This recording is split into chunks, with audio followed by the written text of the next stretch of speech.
Hello guys. It's me Kona Wulan Maharani. I'm an exchange student. With NPM 234111025 PM. Here I will give you some knowledge. Here we go. Komunikasi bisnis dapat diartikan sebagai proses pengiriman dan penerimaan pesan antara individu atau kelompok dalam lingkungan bisnis. Menurut Rosenblatt, komunikasi bisnis adalah suatu tindakan pertukaran informasi, ide, gagasan, instruksi, dan sebagainya, yang disampaikan secara personal maupun non-personal melalui simbol atau sinyal untuk mencapai tujuan dalam sebuah organisasi.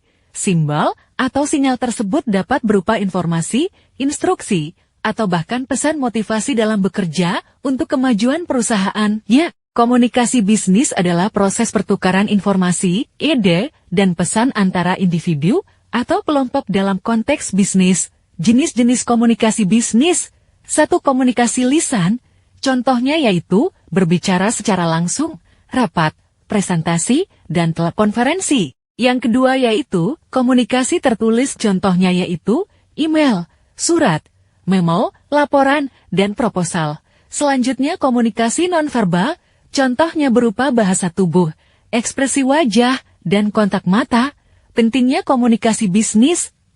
Komunikasi bisnis yang efektif dapat memberikan banyak manfaat bagi perusahaan, seperti 1. Meningkatkan kinerja dan produktivitas karyawan yang dapat berkomunikasi dengan baik, lebih mudah menyelesaikan tugas, dan mencapai tujuan.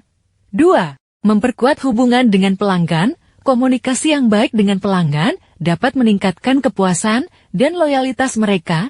3. Meningkatkan citra perusahaan. Komunikasi yang profesional dan efektif dapat meningkatkan citra perusahaan di mata publik. 4. Meningkatkan pengambilan keputusan.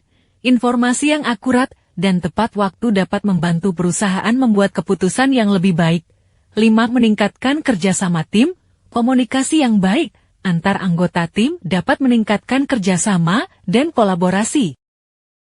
Tips untuk meningkatkan komunikasi bisnis. Berikut adalah beberapa tips untuk meningkatkan komunikasi bisnis.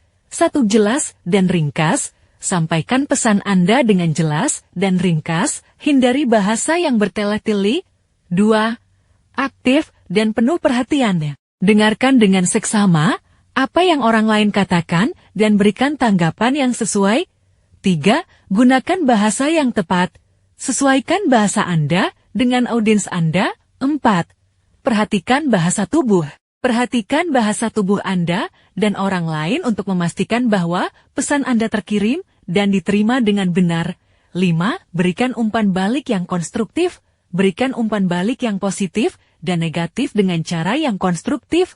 6. Gunakan teknologi komunikasi yang tepat. Gunakan teknologi komunikasi yang tepat untuk menyampaikan pesan Anda secara efektif. Komunikasi bisnis yang efektif adalah komunikasi yang jelas, ringkas, dan akurat. Pengirim pesan harus memastikan bahwa pesannya diterima dan dipahami dengan benar oleh penerima. Penerima pesan juga harus memastikan bahwa mereka memahami pesan yang disampaikan dan memberikan umpan balik yang tepat. Komunikasi bisnis yang efektif adalah salah satu kunci untuk mencapai kesuksesan dalam dunia bisnis. Komunikasi bisnis yang efektif adalah komunikasi yang jelas, ringkas, dan akurat. Pengirim pesan harus memastikan bahwa pesannya diterima dan dipahami dengan benar oleh penerima. Penerima pesan juga harus memastikan bahwa mereka memahami pesan yang disampaikan dan memberikan umpan balik yang tepat. Komunikasi bisnis yang efektif adalah salah satu kunci untuk mencapai kesuksesan dalam dunia bisnis. Here we are. At the end of the video. Last but not least. I hope what I explained can be understood. Thank you for your attention. Have a nice day. Goodbye.